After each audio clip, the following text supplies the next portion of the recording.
la paix de notre Dieu soit avec vous. Nous vous souhaitons déjà tous nos vœux les meilleurs pour cette fin d'année et pour le début de l'année prochaine. Et nous sommes contents d'avoir cette opportunité que la vie nous donne, que le Seigneur Jésus-Christ nous donne, de continuer cette émission, cette grande balade dans la révélation à la lumière des psaumes de qui notre Dieu est. Bien-aimés, aujourd'hui nous avons commencé la lecture du psaume 17 et l'image que nous renvoie cette belle prière du roi David, c'est l'illustration du chemin de la croix que Jésus-Christ s'en va affronter pour le salut de tous. Bien-aimés, le tableau du psaume 17 est une peinture vivante de la marche chrétienne, du parcours du pèlerin. Vous savez, la parole de Dieu dit que Jésus-Christ est le chemin, la vérité et la vie. Lorsque Jésus-Christ vient mourir pour nous sur la croix, il nous laisse un chemin à emprunter, un passage, une voie frayée au-delà de la mort pour retourner dans la présence de Dieu. Vous savez, dans le psaume 17, on a ici l'amour qui rivalise avec le Sheol ou le séjour des morts. Et on a donc cette expression qui revient dans le Nouveau Testament sous l'appellation de Hadès ou alors séjour des morts. Beaucoup de personnes ont cru que la vie en Christ est une partie de témoignage ou de plaisir ou une quête au miracle et à la bénédiction. Bien-aimés dans le Seigneur, ici dans le psaume 17, sur le parcours de la souffrance des meurtrissures de Jésus-Christ, pour qu'aujourd'hui nous puissions tutoyer les dominations dans les lieux élevés avec le pouvoir qui nous a été donné dans Luc 10, verset 19. Bien-aimés, si nous pouvons le faire, c'est parce que l'amour est devenu égal à la mort et l'amour a triomphé de la mort. Dans cette peinture, dans cette illustration de l'amour de notre Seigneur, bien-aimé, nous pouvons voir ce tableau vivant pour un chrétien conscient de la nouvelle naissance, pour un chrétien qui est conscient de ce que Jésus-Christ est le chemin. Parce que lorsqu'on dit Jésus-Christ est le chemin, la vérité et la vie, nous avons tendance à parcourir, à aller très vite en besogne vers la vie, mais nous oublions le chemin. Lorsqu'on te dit que quelqu'un est le chemin, ça veut dire que si je veux quitter d'ici, au lieu où je suis en train d'enregistrer cette émission, pour arriver à la ville ou alors à l'endroit où se trouvent des infrastructures, il y a un chemin emprunté. Jésus-Christ se veut être le chemin. Mais de quel chemin est-ce qu'on parle? Bien aimé, le psaume 17 nous montre le parcours du pèlerin. Comment est-ce que l'on peut faire pour retourner dans la vie dont Jésus nous parle en disant « Je suis le chemin, la vérité et la vie ». Donc, à la lumière du psaume 17, nous comprenons que Jésus n'était pas un chemin fictif, mais un chemin qu'il a tracé par sa vie. Un chemin qu'il a tracé chaque jour par la conscience de ce qu'il est venu mourir. Bien aimé, beaucoup de personnes, lorsqu'ils sont en couple ou lorsqu'ils sont dans des relations amicales ou même dans la vie avec nos propres enfants, nous ne comprenons pas vraiment ce qu'est l'amour. La Bible déclare que, or, toute la Bible se résume à aimer son prochain comme soi-même et à n'avoir que Dieu comme unique et seul vrai Dieu. Ici, Jésus-Christ nous montre comment. Comment est-ce que je peux faire pour parler d'amour? Comment est-ce que je peux faire pour dire aujourd'hui que je suis chrétien, puisque chrétien veut dire imitateur de Christ? Comment je peux arborer ce titre? Parce que beaucoup disent qu'ils sont chrétiens, mais quand tu regardes à leur analyse, tu regardes aux fruits qu'ils portent, tu regardes à leur façon d'interpréter le mystère et la puissance de l'évangile, tu te rends compte qu'ils ne comprennent pas ou alors ils ignorent ce qui en fait toute la beauté. L'amour et la puissance de l'évangile. Pourquoi je le dis? Je le dis parce que Jésus-Christ est le bien-aimé, il est le fils aîné, il est le premier-né, il est le fils unique. En tant que fils unique, on attend les éloges. En tant que fils unique, on attend d'avoir la liberté de gérer le patrimoine seul. Bien-aimé, Jésus-Christ n'a pas regardé cela comme ça. Et c'est ce chemin que Jésus veut que tu empruntes aujourd'hui. Lorsque nous nous engageons dans des relations qui impliquent le vis-à-vis ou le prochain, Jésus s'attend à ce que l'on emprunte le chemin du psaume 17 à la lumière de ce psaume-là. Un tableau admirable, tout tracé à suivre en tant que chrétien, Jésus-Christ l'est. Une peinture vivante, un chemin par excellence. Et comment est-ce que nous pouvons emprunter ce chemin-là? Bien aimé, la première étape, dans la révélation du psaume 17 à sa lumière, Jésus nous montre que la communication avec Dieu doit être la prière. Lorsque je suis un disciple de Jésus, lorsque je suis né de nouveau, lorsque j'entre dans le ministère de la sanctification de l'esprit, bien aimé, je dois être en communion constante avec Dieu par la prière. Lorsque l'on regarde la prière du roi David dans le psaume 17, on voit comment l'Esprit de Dieu amène David dans la profondeur des Hadès, du Sheol, du séjour des morts, pour voir comment Jésus-Christ se donne lui-même à être égal à la mort pour témoigner son amour. Bien-aimé, si tu aimes Dieu, si tu te reconnais comme enfant de Dieu, si tu aspires à la vie nouvelle et à la vie éternelle, tu dois être en communion permanente avec Dieu dans la prière et tu dois savoir que tu es un don. Tu n'es pas celui qui attend à être servi. Tu n'es pas celui qui veut recevoir l'amour et l'attention, mais tu es celui qui est prêt à donner sa vie pour ceux que tu aimes. Nous allons éplucher les douleurs, les lamentations, les cris du cœur de Jésus, priés par David, pour que désormais on voit la hauteur du sacrifice. Parce que si Jésus dit qu'il est le chemin, ça veut dire qu'en tant que chrétien, je dois me préparer à être un sacrifice. En tant que chrétien, je dois aller à Dieu avec la notion de don. Je ne dois pas apporter seulement mon offrande dans le panier, mais je dois être l'offrande de moi-même. C'est pourquoi lorsque Jésus entre à Jérusalem, il entre sur l'ânon. Il n'entre pas avec ses propres pieds. Il se fait porter par l'ânon parce qu'il n'y avait pas un sacrificateur à ce niveau de sanctification pour porter l'offrande digne. Parce que Dieu, souvenez-vous, n'utilise pas les choses faites de main d'homme. Même la sépulture de Jésus-Christ a été taillée dans une pierre où aucun corps n'avait jamais séjourné. C'est ainsi qu'il utilise l'ânon. Parce que la hauteur du sacrifice de Jésus-Christ était d'une telle sanctification, une fosse commune de mort pour le rachat de tous. Bien-aimés, nous avons besoin de lire les Saintes Écritures avec la révélation pour toucher dans la bénédiction que le Seigneur nous réserve. Cette communication donc constante par la prière est le premier chemin que tu dois emprunter. La pleine intimité avec Dieu dans toute la vérité. Si je suis un enfant de Dieu né de nouveau, mon intimité avec Dieu est bâtie sur le caractère véridique parce que le diable ne peut pas marcher dans toute la vérité. Or, nous utilisons la vérité comme une ceinture à nos reins. Ça veut dire en d'autres termes que la vérité t'affermit. La vérité est parfaite à stature. Un homme qui est homme dans la maturité ne saurait marquer des pas et avancer s'il n'est affermi dans sa stature. La vérité est saigne nos reins. La vérité nous équipe pour faire des pas dans la profondeur. Ça, c'était la deuxième étape pour parler d'intimité. La troisième étape, c'est le Sheol, le séjour de mort ou les Hadès. Lorsque je donne ma vie au Seigneur Jésus-Christ en tant que fils de Dieu qui veut suivre le chemin laissé par Dieu, je dois m'habituer à la mort. Vous allez voir que l'une des choses qui amène le diable à corrompre l'identité humaine et à voler les âmes les plus innocentes, c'est la peur de mourir.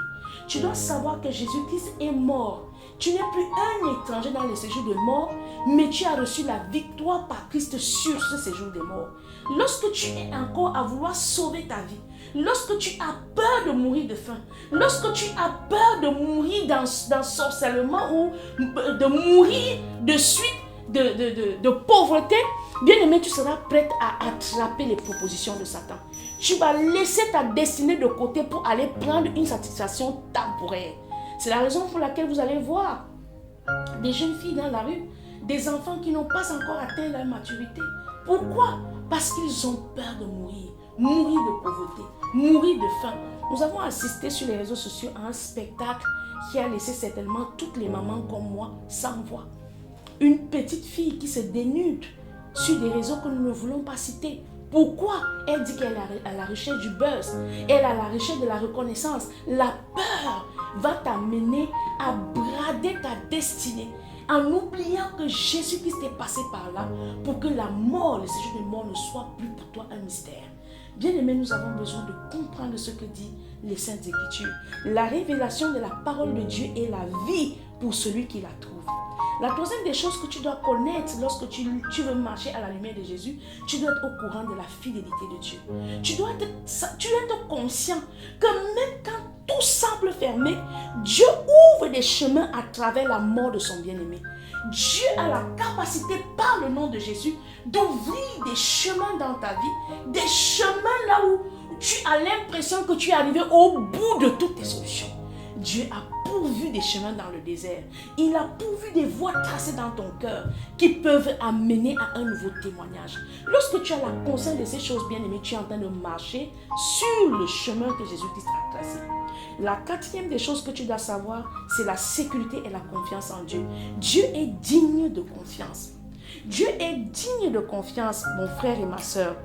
Il faut que tu prennes conscience de ces choses. Lorsque tu arrives à apprécier l'œuvre merveilleuse que Jésus-Christ a accomplie sur la croix, tu ne seras plus victime des propositions soi-disant alléchantes que le diable te donne, mais tu auras la supériorité sur les temps et les circonstances.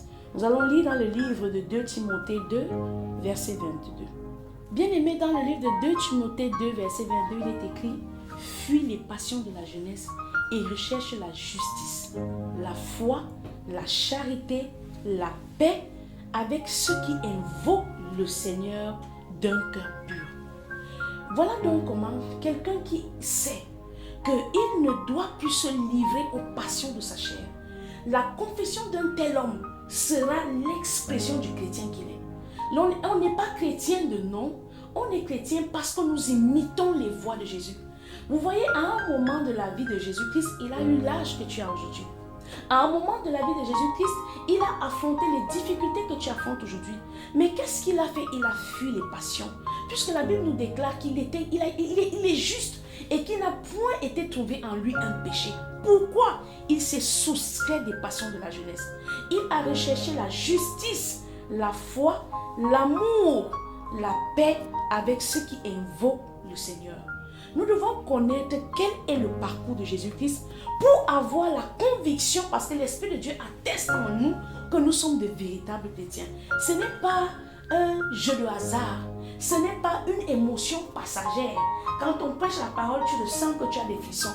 Mais lorsque le Saint-Esprit t'examine, il trouve beaucoup du monde en toi. Il trouve tellement de monde en toi qu'il n'y a même pas de différence entre celui qui n'a pas eu connaissance de la parole et toi qui dis être chrétien.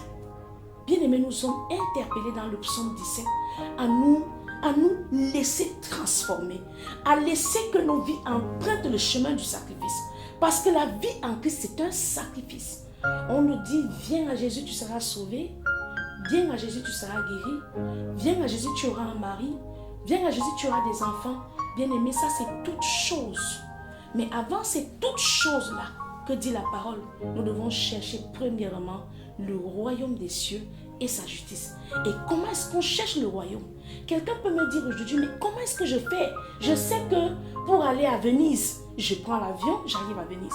Je sais que pour aller à Paris, je prends l'avion et j'arrive à Paris. Je sais que si je veux aller aux États-Unis, je paye mon billet d'avion et je vais aux États-Unis. Je demande un visa et c'est fait. Mais est-ce que vous vous rendez compte que Jésus nous a aussi laissé un itinéraire? Jésus a laissé un chemin par lequel nous pouvons passer pour retourner dans la réconciliation avec Dieu. Et ce chemin-là, c'est de faire confiance à l'Éternel. Ce chemin-là, c'est d'éviter les passions de la jeunesse. Ce chemin-là, c'est de marcher dans la foi et de garder la paix avec tous ceux qui invoquent l'Éternel d'un cœur pur.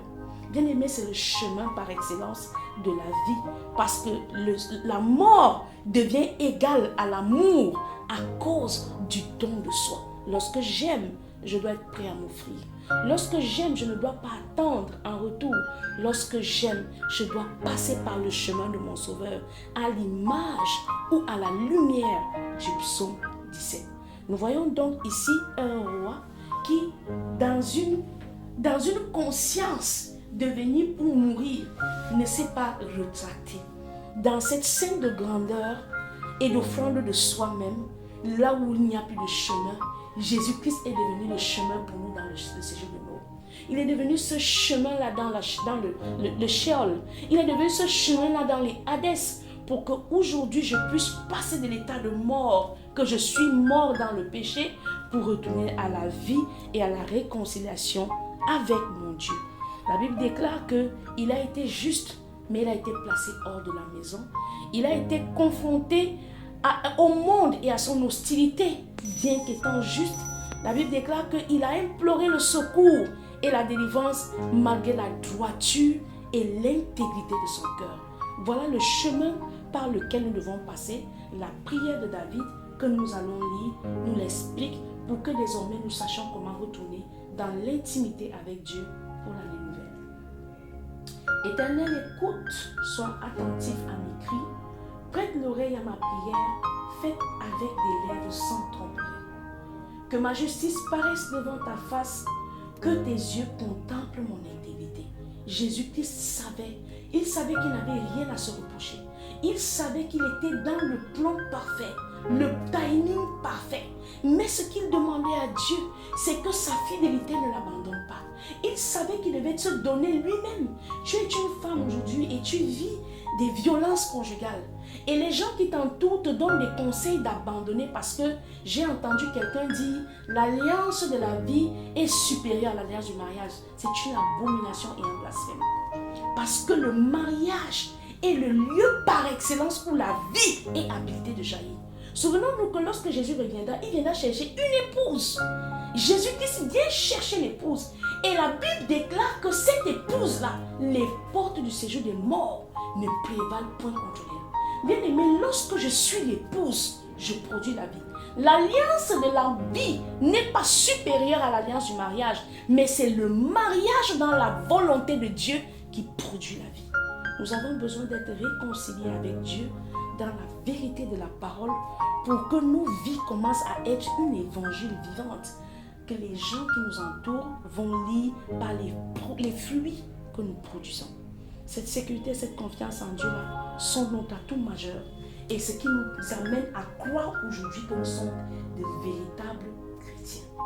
Si tu sondes mon cœur, si tu me visites la nuit, si tu m'éprouves, tu ne trouveras rien. Nous devons chercher cette sanctification-là. Nous devons imiter Jésus-Christ dans cet art de la sanctification. Un cœur qui ne doute pas, un cœur qui ne perd pas la foi, un cœur qui n'est pas agité ou bien irrésolu, un cœur qui n'est pas incrédule. Ma pensée n'est pas autre que ce qui sort de ma bouche, la vérité qui sort de mes lèvres et celle qui se trouve à l'intérieur de moi. Je n'ai pas une fausse mesure ni une double balance. Nous devons donc imiter ce chemin de la droiture pour prétendre être des chrétiens. À la vue des actions des hommes, fidèles à la parole de tes lèvres, je me tiens en garde contre les voies des violents. Nous avons lu dans le livre de 2 Timothée, verset 22, que nous devons nous soustraire des passions, des plaisirs de la jeunesse. Nous ne devons pas trouver que la jeunesse est un moment où on doit vivre bien. Et après, quand on sera fatigué, on viendra servir Dieu. Ce n'est pas ce que la Bible nous dit. Si Jésus-Christ est ton chemin en tant que chrétien, tu dois te soustraire des plaisirs. Tu dois te soustraire de ces passions-là. Tu dois emprunter le chemin par excellence où l'amour domine sur la mort, où l'amour triomphe de tout, où l'amour devient le passeport pour entrer dans l'éternité. Je me tiens en garde contre les voies des violents, mes pas sont fermes dans tes sentiers. Mes pieds ne chancellent point, je t'invoque car tu m'exauces, ô Éternel. La fidélité de Dieu ne manque pas. Parce que Dieu est fidèle. Même si je traverse cette situation difficile aujourd'hui, je sais qu'il me sortira de là. Si seulement je peux marcher dans l'intégrité, si seulement je peux être droit dans mes propos, si ce que je peux dire peut être en accord avec ce qui sort de mon cœur. Incline vers moi ton oreille, écoute ma parole, signale ta bonté, toi qui sauves ceux qui cherchent un refuge et qui par ta droiture les délivre de leurs adversaires. Jésus-Christ, lorsqu'il est Christ, Dieu incarné dans la chair. Il a les mêmes émotions que tu as aujourd'hui. Il a les mêmes difficultés que tu as aujourd'hui. Mais il sait compter sur la confiance qu'il a placée en l'Éternel. Il sait que Dieu est celui qui signale sa bonté et qui sauve ceux qui le cherchent. Il leur donne un refuge. Bien-aimé, cette confiance-là, ce parcours de Jésus-Christ est une discipline spirituelle que tu dois adopter désormais pour dire « Je suis un chrétien ». Le fait d'être chrétien est de marcher sur le chemin par excellence que Jésus-Christ a tracé en vivant sur cette terre. Garde-moi comme la prunelle de l'œil. Jésus-Christ sait qu'il est le bien-aimé. Jésus-Christ sait qu'il s'en va mourir par obéissance à la volonté du Père. Mais il sait aussi que Dieu a la capacité de le garder même dans ses difficultés et que Dieu ne permettra pas que son ennemi triomphe de lui. Protège-moi à l'ombre de tes ailes contre les méchants qui me persécutent, contre mes ennemis acharnés qui m'enveloppent. Ils ferment leurs entrailles. Alléluia. Voyez, lorsque Jésus-Christ demande aux soldats romains qui sont en train de le martyriser de l'eau à boire, qu'est-ce qu'ils ont fait? Ils lui ont offert du vinaigre. Ne t'attends pas que le bien que tu fais aux hommes, qu'ils te le rendent en bonté. Les hommes mauvais, les hommes qui se sont soustraits de la présence de Dieu, ont cette capacité de fermer leurs entrailles. Or, c'est dans les entrailles que se trouve la miséricorde. Si quelqu'un a fermé ses entrailles, si quelqu'un a s'est soustrait à la parole de Dieu, bien aimé, il ne produira pas la bonté. Lorsque tu sèmes dans la vie de ton prochain, sois comme Christ, sois conscient que les hommes violents en face ne te retourneront pas le bien que tu leur as fait et ne t'en décourage pas. Parce que Dieu se tient près de ceux qui sont intègres, de ceux qui ont le cœur juste et il les délivre certainement du danger par lequel ils passent. Nous l'avons vu, Jésus a été ressuscité le 3e jour. Dieu est fidèle. Aussi vrai qu'il a ressuscité Jésus-Christ, cette situation qui semble permanente sera un témoignage. Ils ferment leurs entrailles, ils ont à la bouche des paroles hautaines. Vous voyez, c'est ce qu'il disait à Jésus. Sauve-toi donc, tu es le roi des Juifs. Si tu l'es, sauve-toi. Tu as opéré des miracles pour les humains, mais voilà ton tour où tu es dans l'adversité. Peut-être qu'on va te dire aujourd'hui, voilà, tu as 34 ans, tu n'es pas marié, tu nous avais dit que Jésus sauve et guérit, tu nous as prêché la parole. Où est donc ton mariage? Bien-aimé, la fidélité de l'Éternel ne faillira pas. Souviens-toi juste de la résurrection. Garde l'image de Jésus-Christ ressuscité et tu seras en accord avec le plan de Dieu pour ta vie. Ils ferment nos entrailles, ils ont à la bouche des paroles hautaines. Ils sont sur nos pas déjà, ils nous entourent. Ils nous épient pour nous terrasser. On dirait un lion avide qui déchire. Nous connaissons tout ce qui s'est passé sur le chemin du Calvaire. Nous savons le nombre de fouets. Nous savons les injures. Nous savons la couronne d'épines. Nous savons le poids lourd que Jésus-Christ, le tribut lourd qu'il a payé pour nous. Mais il nous laisse ici, dans la prière de David, dans la projection de l'Esprit qui connecte David à la révélation. Il nous laisse un chemin tracé pour aboutir à la vie éternelle, car il est le pont qui s'est établi entre l'éternité et le séjour des morts qui était censé être la fin de l'existence humaine. La conclusion de la vie, Jésus-Christ a apporté une échelle dans les Hadès, il l'a dépouillé de son aiguillon et il nous a donné l'autorité, la capacité par l'esprit de la résurrection de naître avec lui, lui étant le premier-né d'entre les morts. On dirait un lion avide de déchirer, un lionceau aux aguets dans son repère. Lève-toi, Éternel, marche à sa rencontre, renverse-le, délivre-moi du méchant par ton glaive, délivre-moi des hommes par ta main éternelle, des hommes de ce monde.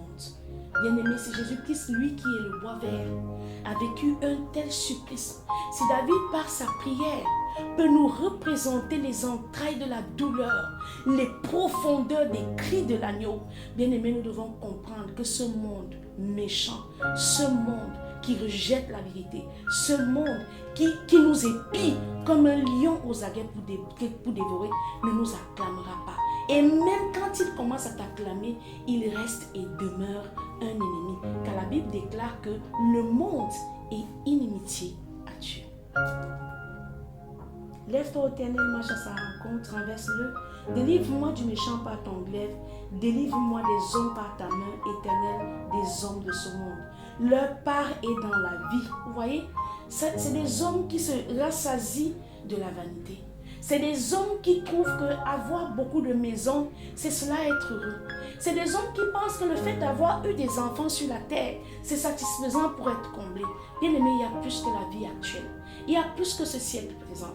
Il n'est pas interdit d'avoir des biens dans ce monde, dans le siècle présent, mais ce qui compte, c'est la destination. C'est ce que deviendra ton âme après le séjour des morts.